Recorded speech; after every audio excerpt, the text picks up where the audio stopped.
Unearthed, autumn 1871. In the crisp, wind-whipped autumn of 1871, when Massachusetts authorities finally pried open the rotting doors of the long-abandoned Divine Healing Sanctuary, they expected dust, decay, and silence. What they found instead would haunt them for generations. Beneath the warped floorboards of the chapel, just below where thousands once prayed for miracles, lay 847 leather-bound medical journals, stacked in careful rows. These weren't hymnals or sermons. They were records, meticulous, clinical, lost, and horrifying. Inside were case after case of the impossible. Paralyzed men walking again, blind children regaining their sight, tumors vanishing overnight. But these weren't stories of divine intervention. These were the paper trail of the most calculated medical fraud in American history. A 37-year reign of deception and death, orchestrated by three brothers who turned faith into a weapon. And while congregations wept with joy, while families rejoiced at miracles, more than 400 people quietly disappeared.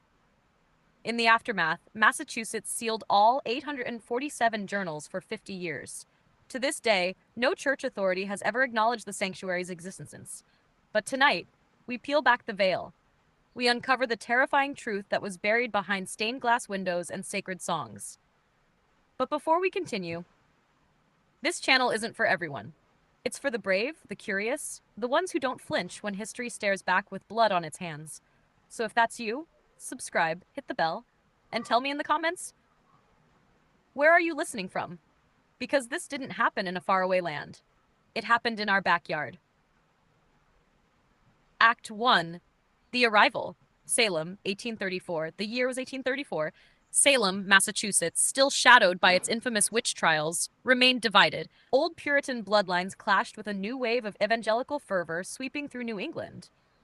It was the age of the Second Great Awakening, a time when divine healing, prophecy, and miracles felt not just possible, but necessary.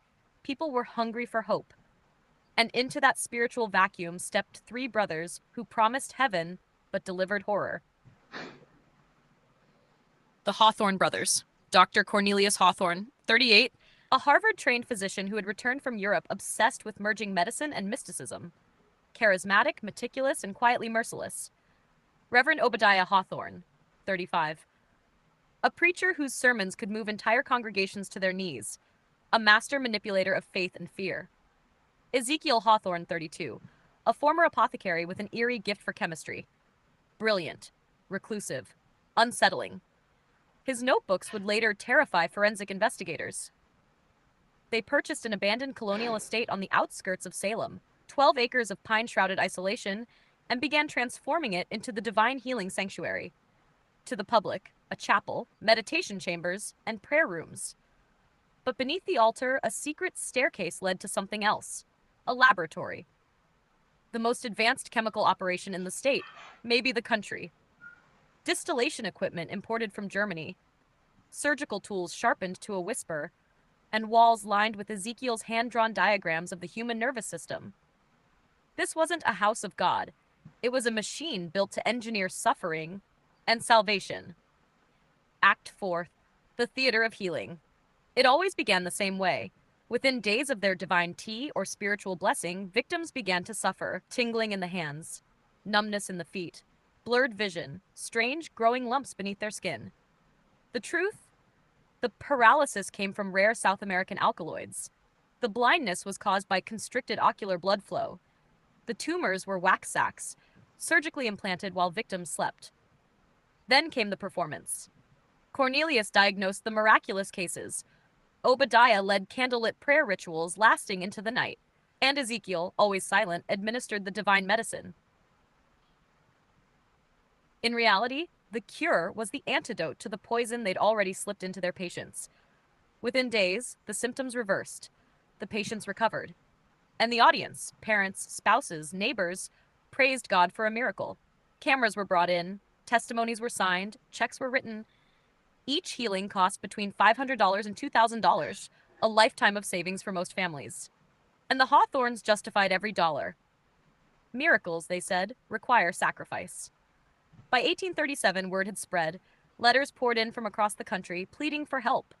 But with those letters came a new problem.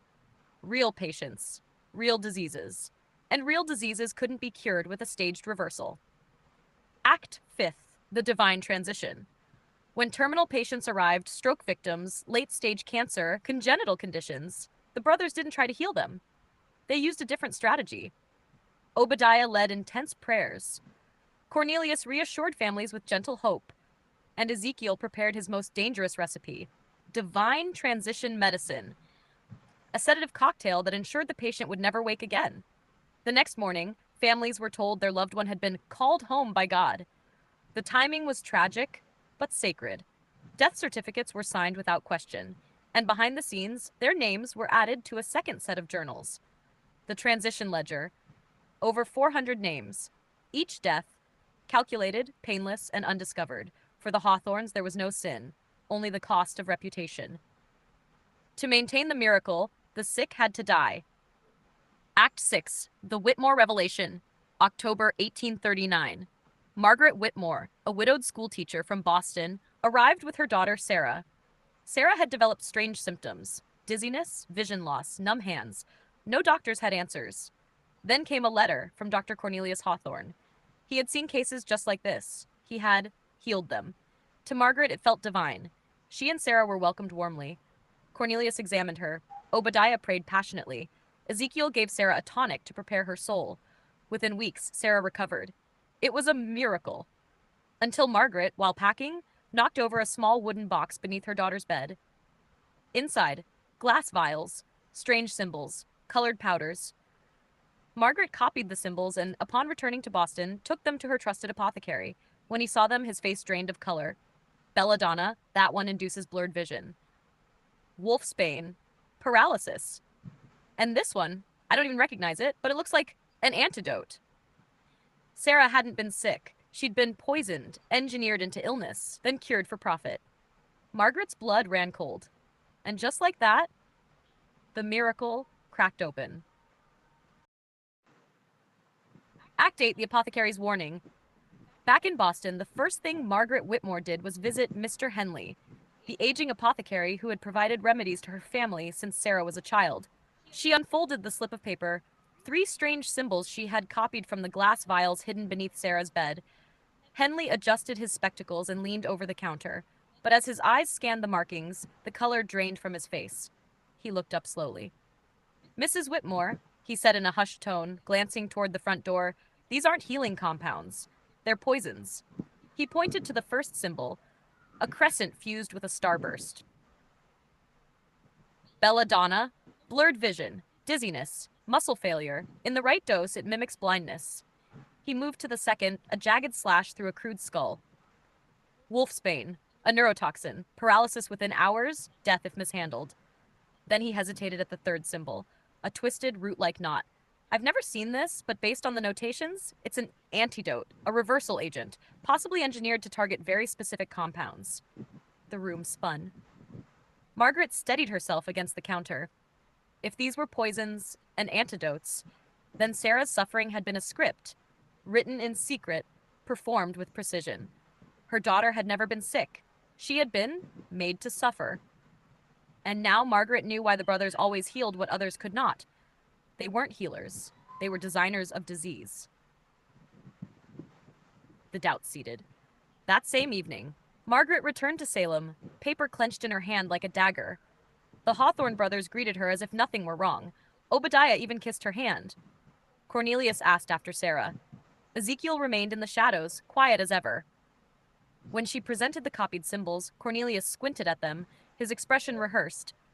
"Ah, these are nothing, Mrs. Whitmore. Ancient alchemical folklore, probably copied from an apothecary's joke text." He folded the paper neatly, as if sealing the doubt inside. "Sometimes," he said, smiling, "the enemy disguises himself as curiosity." Obadiah's voice dropped into a pious rhythm. "The devil often whispers into the hearts of those touched by grace.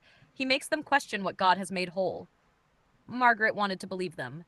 She wanted to believe the miracle, but there was a flicker, just beneath their words, a tightness in their faces, a fear behind their confidence. They knew. And now they knew, she knew too. Act 10, a pattern emerges. Margaret left the sanctuary and began her own quiet pilgrimage. not of prayer, but of investigation. Her first stop was Concord, to the home of Mrs. Pemberton, whose son Thomas had supposedly recovered from paralysis just 6 months prior. The story was eerily familiar. Thomas had encountered a mysterious stranger at a train depot. 3 days later, weakness. A week after that, complete lower body paralysis. Doctors had failed, but the sanctuary had succeeded. Too perfectly. Mrs. Pemberton confessed something else. During the treatment, Ezekiel always seemed a step ahead, delivering medicine before symptoms worsened. He treated Thomas like he was following a schedule, she said, like he knew what was coming next. Margaret pressed on. Over the next month, she found 12 families across Massachusetts, Rhode Island, and even New Hampshire. Each case echoed her own. Sudden illness after a chance encounter, rapid deterioration, miraculous recovery inside the sanctuary. But some stories didn't end in healing. 3 families told her their loved ones had died during treatment, each with legitimate, documented conditions: terminal cancer, hereditary blindness, late-stage stroke. The brothers had offered the same comforting refrain. They were called home just as healing was about to begin. And the families? They believed it. They were grateful for the spiritual closure, but Margaret now saw it for what it was: a cover, a quiet euthanasia, masked in mercy. The Hawthorns were running 2 simultaneous operations. 1, fake miracles for the healthy, suffering-induced, then cured for a price. 2, sanitized executions for the sick, quietly removed to protect their record of affection. Behind the sermons and candles was a machine powered by deception, and a growing fortune built on the backs of the desperate. Act The Return, December 22nd, 1839. Margaret returned to the Divine Healing Sanctuary, this time not as a mother, but as an investigator with a fire in her heart. She carried with her a fabricated story, a sudden windfall, an inheritance. She wanted to offer a substantial donation to support the sanctuary's holy work. The brothers welcomed her like royalty. They praised her generosity.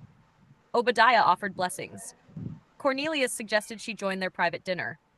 Ezekiel, as always, remained silent, but watchful. During the meal, Margaret played her part, warm, curious, grateful. But her eyes tracked every shadow. The walls were thicker than she remembered. The rooms quieter than they should have been. Doors were misaligned, bookshelves bolted in place. The entire sanctuary felt engineered. After dinner, Obadiah invited her to the private chapel, a sacred space where, he claimed, the most divine miracles occurred. Margaret agreed. The room was bathed in candlelight, its air thick with incense. The altar stood at the center, worn from years of prayer. Obadiah murmured scripture near the pulpit. Cornelius stood beside him in silent reverence. Margaret whispered that she needed the necessary and quietly slipped out. But she didn't leave. She stayed behind, hidden, waiting. The sanctuary fell into silence. Margaret emerged, her heart hammering in her chest. She scanned the chapel, the altar, the stone floor, the thick oak panels behind it. Her fingers traced every groove until she found it. A loose board, worn and discolored. She pried it up. Below was darkness, and